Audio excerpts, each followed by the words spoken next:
വിശ്വാസി എന്താണ് ചെയ്യുന്നത്? ദൈവത്തോടുള്ള ബന്ധം പുലർത്തുവാൻ ആഗ്രഹിക്കുകയാണ്. അതേ സമയത്ത് അവിശ്വാസിയാണെങ്കിൽ ദൈവത്തിൽ നിന്ന് വേർപിരിഞ്ഞ നിലയാണ്. അവരുടെ വാല്യൂസ് വ്യത്യസ്തമായ വാല്യൂസ് രണ്ടുപേരുടെയും. അങ്ങനെയാണെങ്കിൽ രണ്ടുപേരും നിൽക്കുവാൻ സാധിക്കുമോ? വളരുവാൻ സാധിക്കുമോ? ഇല്ല. അടുത്ത ഭാഗത്തോട്ട് പോകുന്നതിന് മുമ്പ് ഒരു ചോദ്യം. നിങ്ങളുടെ ഏറ്റവും അടുത്ത കൂട്ടുകാർ നിങ്ങളെ ദൈവത്തോട് അടുപ്പിക്കുകയാണോ?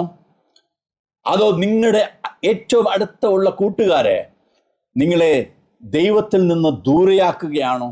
നിങ്ങൾ തന്നെ ഈ ചോദ്യത്തിന്റെ ഉത്തരം നിങ്ങൾ കണ്ടുപിടിക്കണം. എൻ്റെ കൂടെ നടക്കുന്നവർ, എൻ്റെ കൂടെ ഉള്ള സ്നേഹിതന്മാർ, എൻ്റെ കൂടെ ആരാധിക്കുന്ന വ്യക്തികൾ എന്നെ ദൈവത്തിങ്കിലോട്ട് അടുപ്പിക്കുകയാണോ? അതോ എന്നെ ദൈവത്തിൽ നിന്ന് ദൂരെയാക്കുകയാണോ? നമ്മൾ ആരോടാണ് സമയം ചെലവാക്കുന്നത് എന്ന് ഇന്ന് പൗലോസ് അപ്പോസ്തലൻ നമ്മളോട് ചോദിക്കുകയാണ്. പരിശുദ്ധാത്മാവ് നമ്മളോട് ചോദിക്കുകയാണ്. നാം ആരെ പോലെയാണ് ആകുവാൻ ആഗ്രഹിക്കുന്നത്? നമ്മൾ വെറുതെ പാടുകയാണോ? യേശുവെ പോലെ ആകുവാൻ, യേശുവിൻ വാക്കു കാക്കുവാൻ എന്ന് പറയുകയാണോ? അതോ നമ്മൾ ദൈവത്തെ പോലെ ആകുവാൻ, യേശുവെ പോലെ ആകുവാൻ ആഗ്രഹിക്കുകയാണ്?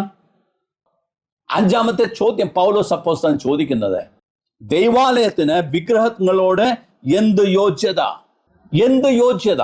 പിന്നെ അടുത്ത ഭാഗം, നാം ജീവനുള്ള ദൈവത്തിന്റെ ആലയമല്ലോ, ഞാൻ അവരിൽ വസിക്കുകയും അവരുടെ ഇടയിൽ നടക്കുകയും ചെയ്യും, ഞാൻ അവരുടെ ദൈവവും അവർ എനിക്ക് ജനവുമാകും എന്ന് ദൈവം അരുളി ചെയ്യുന്നുവല്ലോ. ദൈവാലയം എന്ന് വെച്ചാൽ ദൈവത്തിന്റെ സാന്നിധ്യം.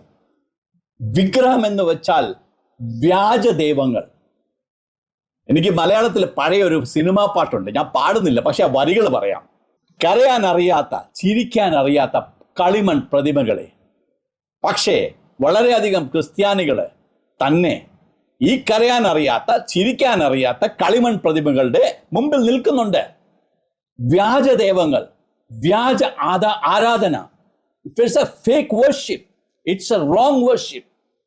ആത്മീകമായിട്ട് കോൺട്രാസ്റ്റിംഗ് ഫീച്ചേഴ്സ് ആണ് ദൈവം ഈ പൗലോസ് അപ്പോസ്തലൻ പറയുന്നത്.